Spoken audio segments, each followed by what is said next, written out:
Bet this is out of tune.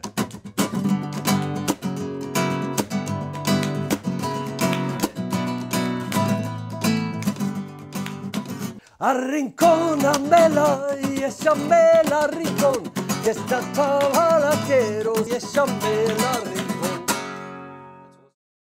For lots of people, guitars are irresistible. They can't help but pick them up and try them out. What is this fascination? What is it that draws so many people to escape, to dream and play the guitar? Our first guest tonight is Jose, whose audience is transitory, but whose influence on people's lives is surprisingly long-lasting. Our second guest is actor, director, producer, and yes, singer-songwriter, Mark Lee. And later in the program, Jose and Mark will showcase their passion for the guitar in a live performance for us, and we'll be there to catch all that action. So whether you're a great guitarist or just someone who's looked at a guitar wishfully, tune up and settle back with Six Strings. Welcome to Six Strings, Jose. Thanks, Matt. It's good to be here. Yeah, it's great. I'm so keen, in your colourful career now as a guitar player, and I'll say guitar player because you spend your day playing every day. How many hours would you when you set up and you start playing? It probably averages between sort of 4 and 7 hours every day. Every day, and that's probably not including just practicing or just playing, mucking around, just playing for myself. Yeah. Okay. Is there anything that makes you put it down? It's funny you ask that question because in general, when anything's going badly, the first thing I want to do is pick up a guitar. Yeah. If I'm not feeling well, that's what I do. I play and probably as a result, sort of, you just play heaps and heaps. Whenever if I'm happy, I play guitar. If I'm sad, I play guitar. So it's like.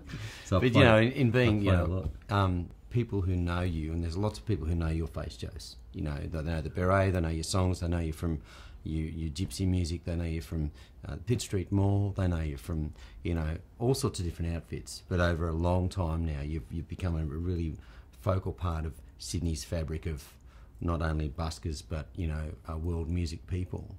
If you had to say in your world of busking, what happens for you when you get up in the morning and you end up in Pitt Street Mall? How does that happen, and what happens when you play your first note? I get up in the morning and I make a very, very big coffee because it's usually sort of 5 o'clock, and then I walk up there and catch the bus. And I set up at Wynyard around 7 o'clock. Now I'm set up in front of offices so I can play nice and loud. It's like Wynyard Park is like this huge canyon. It's got these really tall buildings in a rectangle around the park.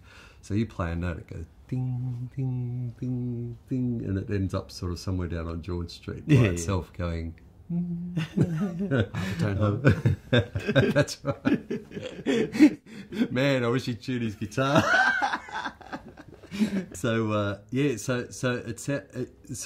sound is beautiful. It's just a beautiful, peaceful time of the day. So it's 7 o'clock in the morning. 7 o'clock in the morning. Usually start playing by 7, 7:15, 7:30 at the latest. Yeah. And now what happens is I'm set up there at where the buses stop. Right now, you got to think that probably 100,000 people would come past there, and they either get off the bus there or they just smile at me and keep going up to it. And so there I am playing, and I wrote a couple of instrumental albums specifically for the purpose of being able to play them out on the street. So I wrote them with a purpose in mind. The first album was called Portraits, and it's a series of musical portraits of the people who are closest to me. So my daughters Sophie and Emily, my stepdaughter Jovana, my partner Snezhana. There's songs for each one of those, and it goes on. And I sat down every day and tried to think about what it is that me and that person have in common, or what it is, what's the feeling between us, or what is it about that person what feeling do you get from being with them? And I tried to write instrumental music that gave that feeling, So there's a lot of love in that album, and so basically I get out there. I want people to hear what it sounds like, because basically the reason to play on the street is for me to practice every day. I'm out there playing. I'm selling the CDs, so that's my day job. That's my regular income. If there's no other gigs, I'm not going to be sad. Yeah, it's a viable income, really, isn't it? It's a viable income. So that's part of it. And I'm just out there meeting people, you know, Yeah. and I'm out in the fresh air and I'm seeing people. But the best thing now, I get off, I'm playing, people get off the bus and they're walking towards me, and I'm playing for them. And where it really works for me is especially if I'm like, mostly I don't have to think about it, but sometimes I'm feeling really bad.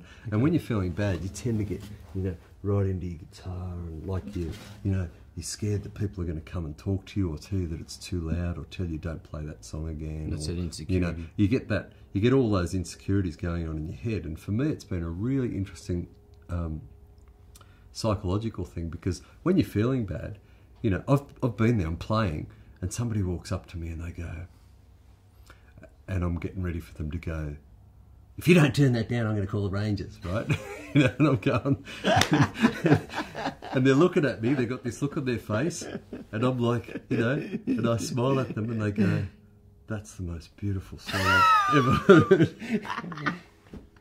And they give me $20 and they take the CD, and I, you know, and the number of so many beautiful contacts. I'm not saying every now and then. I'm saying 6 people a day who you just fall in love with on the spot because of who they are and the connection. But you that's make. the You know, connection and people do really special things. A woman came up to me in Chatswood last year, said, "Is that song on the album?" And actually, it was Grazie Paolo. Oh, it was that song. I love and I was it. playing an cut down instrumental version of it. She said, "Is that song on the album?" And I said, "Yeah, it's track number 6." She didn't say anything. She took it and then she said, "I'm burying my father tomorrow, and I'd like to play that while they're lowering the coffin." And I've just gone, "Oh man, like, Yeah, sure. you got to know what sort of a privileged position you have as a musician, that you are able to affect people's, you know, daily life, their feeling, their sense of meaning. You know, that you can contribute something to their sense of meaning. If you realise what the potential is there, you know, what's possible. You've obviously got, how many guitars do you have? Only 2, and two's enough. Yeah, sure. You can only play one at a time. And you know, keeping strings up to them and Sure. trying to.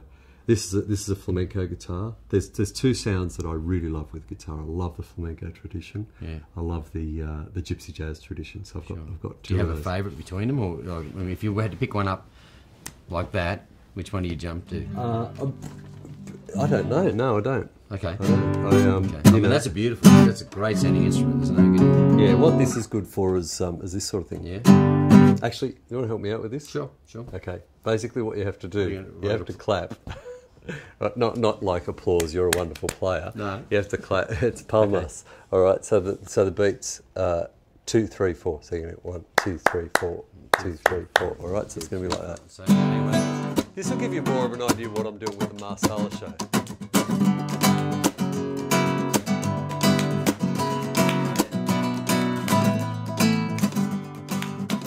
Para mí que será la mejor de mi riqueza. Para mí que será la mejor de mi riqueza. El tener tu rosa bella y mi amor de compañera. El tener tu rosa bella y mi amor de compañera. Arrinconamela y échamela rincón, que esta chava la quiero, si soltera mejor, si soltera mejor, si soltera mejor. Arrinconamela y échamela rincón. That's awesome. That's what these guitars that's do. loud. Yeah. Yeah, I love the sound of the bottom end of that's awesome. You're a guitar player, you make your living doing this. There's the old saying, get a day job. Okay, but in all honesty, Josie, has there been a time where you thought this is a waste of time, or someone said, "Hey, you're wasting your time"? It's implicit in pretty well everything. I mean, you get Australia's a funny place. We don't get music very well. For me, it's definitely never been a waste of time. Sure.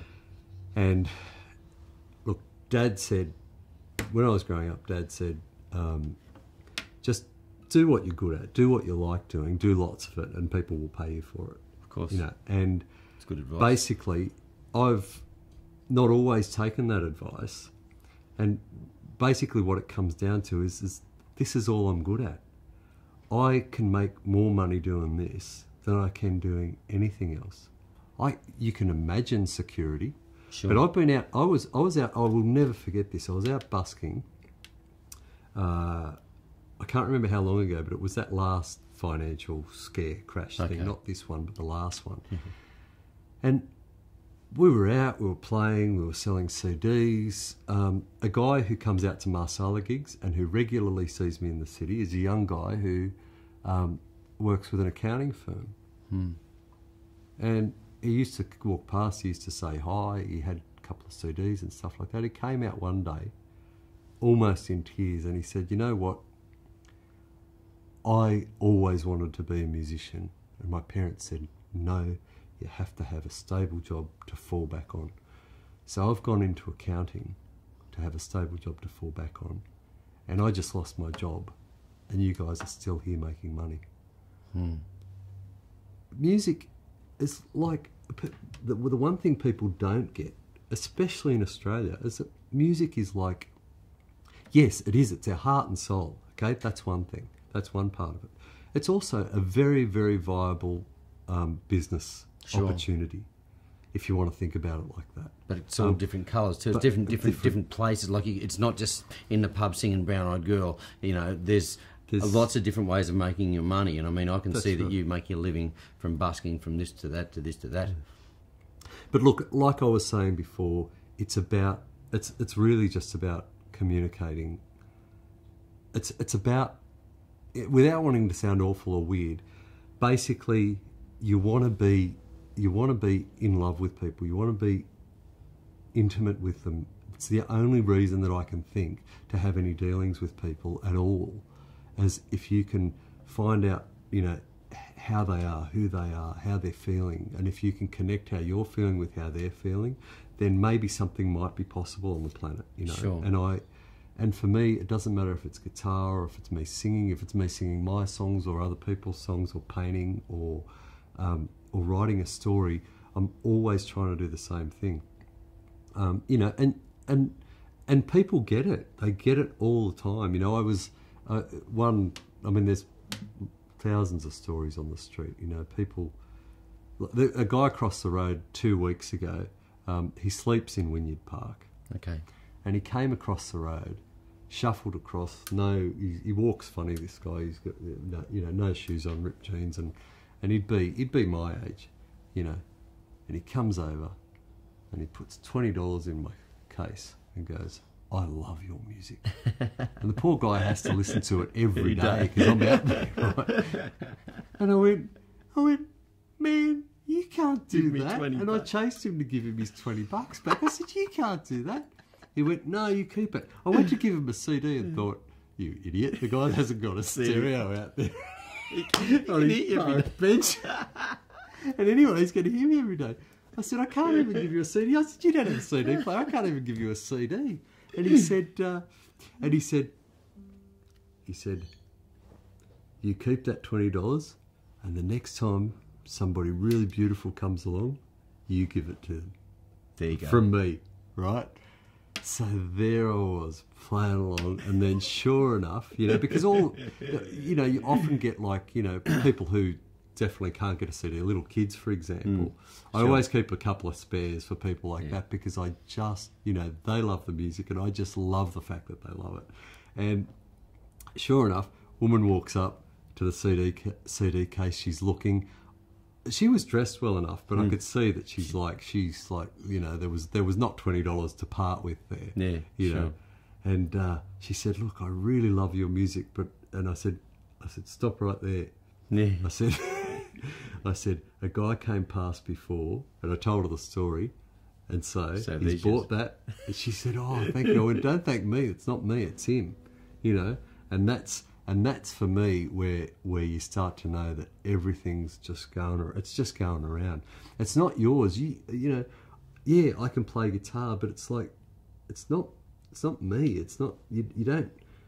you're born into all this. Sure. You don't deserve any of this. You get it all, and if you don't give it away, then you're just being naughty. I guess for me, there's been two songs that have been really vital for me all my life, and one is a song from the musical The Man of La Mancha, the story of Don Quixote. Sure. You know, the words in French are so different somehow to the words in English. And do we have time to sing it, or will I just? Do you want me to sing it? This is like my theme song, if anything. Rêver un impossible rêve. Oh, yeah, of course. Porter le chagrin de départ. Brûler de l'impossible fièvre.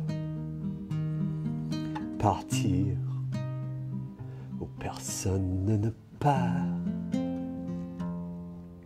Aimer jusqu'à la déchirure. Aimer, même trop, même mal. Tenter, sans force et sans armure, d'atteindre l'inaccessible étoile. Telle est ma quête, suivre l'étoile. Peu m'importe mes chances, peu m'importe le temps ou ma désespérance, et puis lutter toujours, sans question ni repos, se damner pour l'or d'un mot d'amour. Je ne sais si je serai ce héros, mais mon cœur serait tranquille. Et les villes s'éclabousseraient de bleu, parce qu'un malheureux brûle encore, même qu'ayant tout brûlé,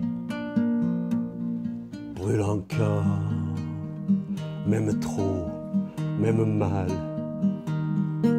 pour atteindre à s'en écarteler. Pour atteindre l'inaccessible étoile. You made me cry. I made myself cry. Well, did you? It's beautiful, Josie. What a song. Honestly, I got no more questions, Josie. You don't even want to know what the lyrics were? You know what? As soon as you started the melody, I saw you kicking around this morning with your guitar while I was setting up sound to do this show. And I didn't know what that was because I don't read French except for the fact that I would go, rêve, impossible rêve. That's my bogan French. Meaning that, but Josie, that's beautiful. I must say, it's been a pleasure to have you on Six Strings. I couldn't tell you, in all your stories and everything, but it's what a wonderful thing to have you. Thanks. Thanks. Absolutely awesome. Thank you. Hey Mark, and welcome to Six Strings. Thank you. Yeah, it's good to see you. Look, I've got lots of questions for you, but before we get any further, I'd just like to say, in your music and everything we're going to talk about today, that our viewers are watching you. Many have known you for many years, for your history in our theatre, in our film. You've been a household name with everything from Gallipoli right through to your theatre stuff. But first of all, I mean, you've played guitar for how long? How long have you? I think I started about 15. Okay. So now I'm 53, so... Okay, wow. Okay. You do the math, but that's yeah, good. It's been a while, yeah. So 15. What made you pick up the guitar? What was the first thing that, Well, originally it was... my dad used to play a Okay. lot. In fact, he used to sing us to sleep. And he'd sing old Hank Williams, Johnny Barfield, Yeah. Things like that. And for years he tried to get us to play, and I wasn't interested. So strange enough, it was a charismatic friend from high school. Yeah. I wanted to be like him. He played guitar, so I started playing. So I picked it up. But the music I started playing was pretty much what Dad listened to or played.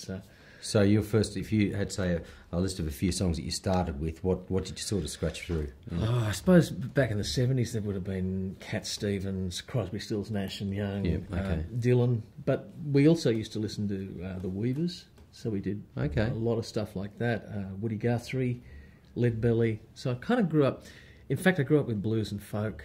Yeah, more so than stuff. rock and roll. Yeah. Okay. Yeah, it shows in a lot of your writing and the things in it. And it's bound to bleed through. Yeah, there's no getting away from that. But if you sort of in your guitar playing, would you say, in that long playing guitar, do you remember times that playing guitar was work for you, meaning that it became a work, or has it always just been a really great enjoyment? Look, it's always been an enjoyment.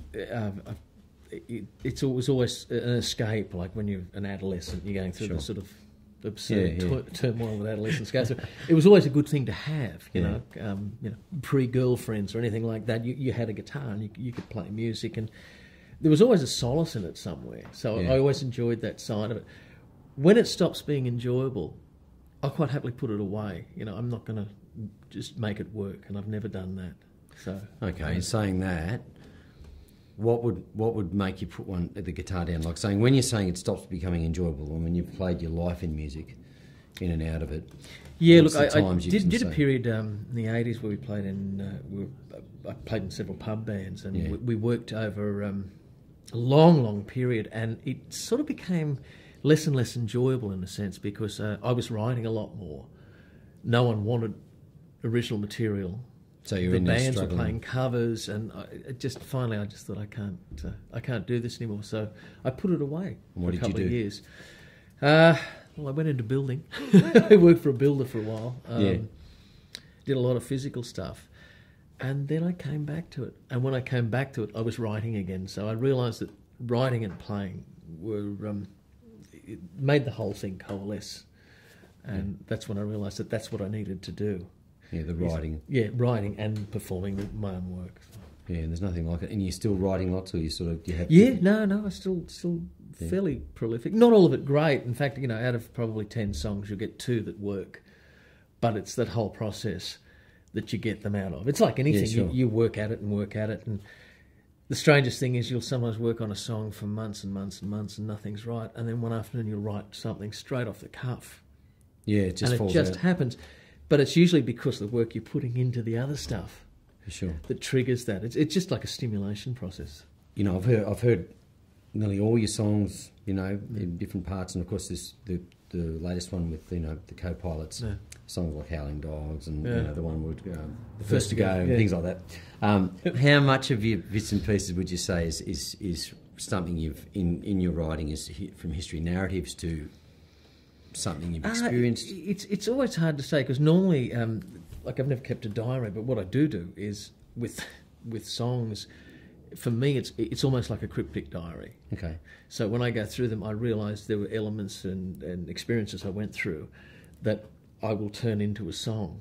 But you have to kind of work your way through the maze. Sure. But then in that, of course, you've listened to ancient folk songs that I grew up with, and there'll be elements of that thrown into it. And they're all about the same things, love, death, sex, obsession, Yeah, all the real life stuff. Yeah, and we keep turning those themes. Every songwriter turns them over and over and over again and tries to find new ways of making them work. And so what I do is into that you feed your own experiences. Sure. And you express them in a way that you think is your own. I mean, it's come from other sources originally, but you develop it, And it's always been guitar. Why guitar? You could have... Don't know. I think it's because of the instrument I started with. As I've got older now, though, I think I'd like to pick up some rudimentary piano and just feel what it's like to write with a different instrument. I've written on things like banjos and that, but essentially it's the same sort of place. Sure. But, you've got this little guitar down here. How long have you had this? I bought this one back in 81. It's a little... it's a Takamine. It's beautiful. It's like a little parlour guitar. Yeah, right. But it's actually got a dreadnought neck. For those of you who are interested, 14 frets from the body. Okay. The old parlour guitars were wider, 12 frets. But this was the workhorse that I used live, because it was the best, at the time, it was the best pickup system to play live, where you still got a really good acoustic sound. Yeah. But it's...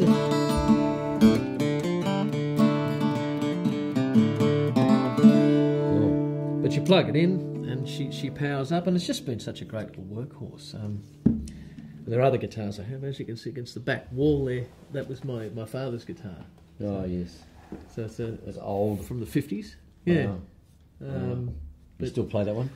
Yeah, I do. I'm sort of thinking I've got to put a pickup system in it and start playing live with it more. Okay. I've recorded with it and things like that, and I've got other guitars that I've used in recording. But when you're live, it's simple to use something like this, and it's a pretty little.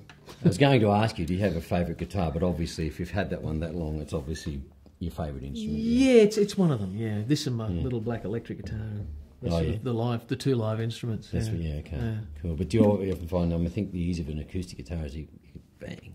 Yeah, and again, you take it anywhere, and it brings back the days when you were kids and you played at parties. I mean, that's how we all learnt, really, is just playing with it, throwing songs around and picking them up. Yeah. And what's if you said to yourself, why do I play? Why does Mark Lee play guitar? What's the thing that makes you pick that up again? This is a crazy question. Really good good question. You think about it, because you're going to do it again. You're going to pick it up and you're going to play a G. There you go. I think it's part and parcel of, as I said, the way I express myself is I write, and I've just found it the best way to put all that together. Sure. And you pick it up and you play some chords, and it'll be a song that you've loved that someone else has written, and suddenly you just feel at home with it all. Sure. And it's just an atmosphere that is conducive to creating what you do. Yeah. And so I guess that's a big part of it. It's been so long, you think you've always had one around. I remember I always had one in the house when I was a kid. Always. You visit most of my friends. So yeah, it's always just been part of my life, and you pick it up and you just feel comfortable again. And it soothes everything else. And it's probably as you get older, I mean, we all think about dads, and your dad was a wonderful player, fantastic man. But you think about, what made them tick. As you get older, you sort of tend to think more of those things. When you're 16, you don't get any, But, well, he used to listen to. He told me when he was a kid, a teenager, he used to work a lot of shift work. I mean, he worked. I think he left school at 13 and worked like a man from that period on. But he said when he was a teenager, there was a tiny little radio in his house, and he'd come home really late, and he could get it to this odd country station. I don't know where he picked it up from. Yeah.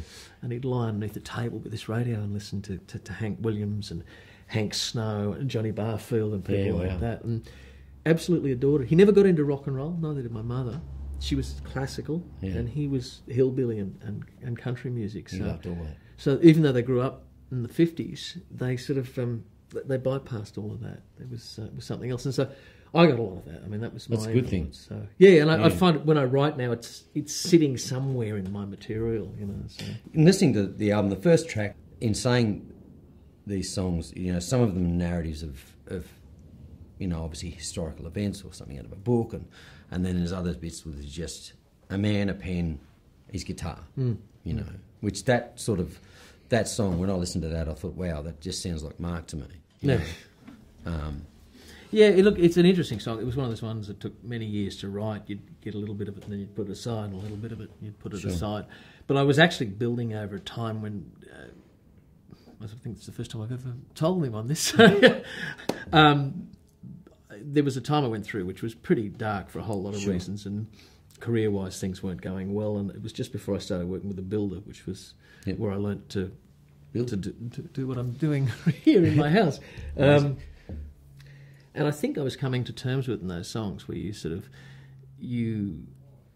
go through a period of life at a very young age getting accolades and things that are probably quite unwarranted on many levels, but it's thrown at you. And then it's kind of slides and slips away, and you're left in this sort of void because you haven't grown up.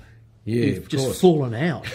And I think that's what it was, and it was coming to terms with a relationship as well, because you go through that period and relationships were coming and going faster than you could think, and then finally you start living with someone where it all starts to gel, and you're trying to make sense of where you are career-wise and that. So anyway, that's what that song was about. Look, I'd love it if you could. I'll give you a verse. Yeah, it's just.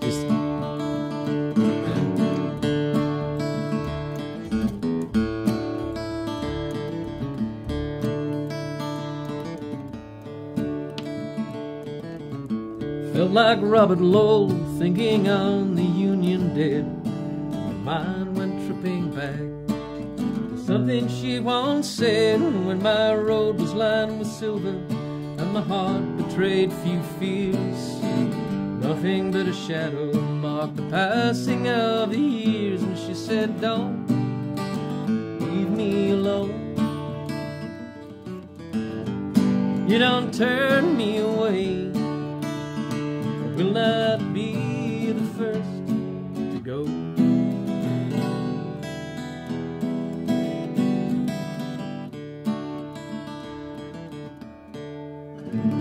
That's it. Won't be the first to go. Which is kind of, I think it was something that was once said to me, maybe even by my wife. Sort of, do what you want to do. And, but if anyone's going to leave, it's going to be you. And you sometimes you don't realise that you're the one that's actually moving away. So it had to deal with that in a changing time, but it took years to sort of come together. It's great, it really is. Because Dad died last year, and I began to think about, what I do with music and that. And I realised that his influence, even though I would have argued this for years, and fought it, his influence was huge on what I did. Yeah. And the way I write and the style I write. And quite often, even though I thought we looked at life in very different ways, I realised it wasn't that different. I realised that as soon as I put pen to paper or do a particular chord progression, I thought, this is all the stuff that he used to give me. For years. And I thought, once you lose someone that's close to you, because you begin to reflect on all this, which I certainly did over the last few months. And I thought, no, this is really important. Yeah, for sure. Okay, I've got one more question. What's that? What breaks your heart? That's a hard question. Oh God, what breaks my heart? What breaks your heart? Well, there's always a really sad country tune will do that. Okay. When someone's dog dies. You broke down. I think what gets me, and it more so as I get older, is that, and this is going to sound terribly soppy, but every so often you reflect where you are with your family. I mean, you can think about careers and goals and whatever, but as you get older, sort of the ambitions change, or they lose that absolute hunger. There are other things that begin to fill the gaps. And every so often I reflect on where I am with my kids and my life. And you're sitting here, rebuilding your house, thinking, as frustrating as it is, this is the life. This is what a life is. You, as far as I'm concerned, it's your one time round the block. And when I relate, actually, this is really good, That breaks my heart in a good way. Well, Mark Lee, it's been a pleasure to have you on it, and a pleasure to be on Six Strings. Thanks. Awesome. Thanks very much. Thanks for being on the show. Thanks, mate. It's good. Mark, Josie, it's been wonderful having you on the show. Awesome. We're just going to get these guys to play out a bit of music for us, and Mark's picked a tune, but just quickly, I want to pay attention to Josie. Josie, look at this thing. It's got an awfully wonderful, strange hole in it. Tell me quickly, what sort of guitar is this? This is Gypsy Jazz guitar, so it's designed specifically for Gypsy Jazz music. When you're working in a big band, it's got to be big, it's got to be loud. They designed these to get over the sound of horn sections. So it's not really designed for country, but I reckon I can make it work. Of course you can. And Mark, quickly, just your guitar. What's this thing? This was my dad's old 1959 K. Beautiful old guitar, and this is the first guitar I really listened to as a kid. And the song we're going to play on it is a Lead Belly song, which was probably Dad played on this. In fact, I know he listened to him play it on. So let's do it, eh? Let's do it.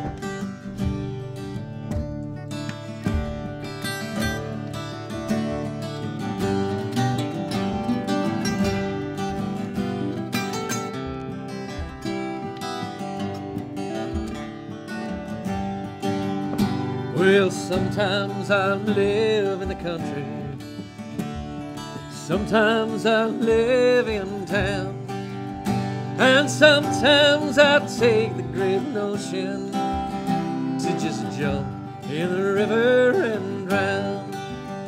So Irene, good night, Irene. Irene, good night. Good night, Irene. Good night, Irene. I see take the solo. You go.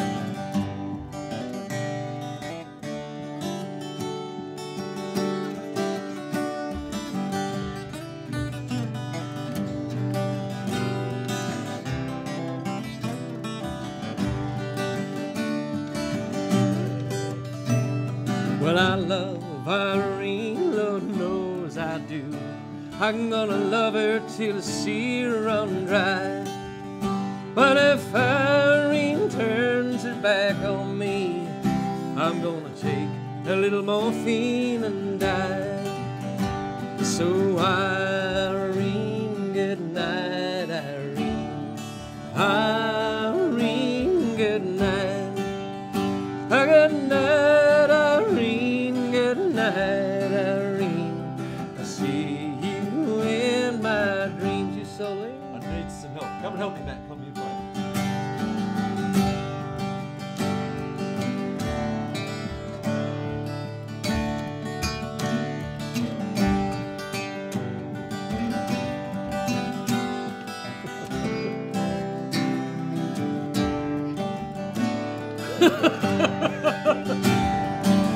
Irene, good night, Irene.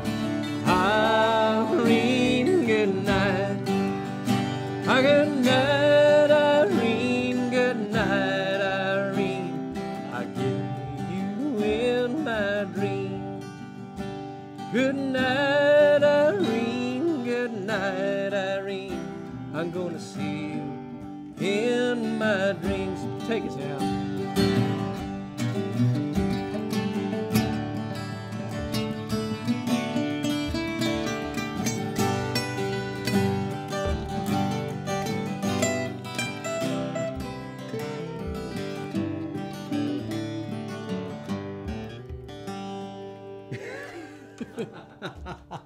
Thank you.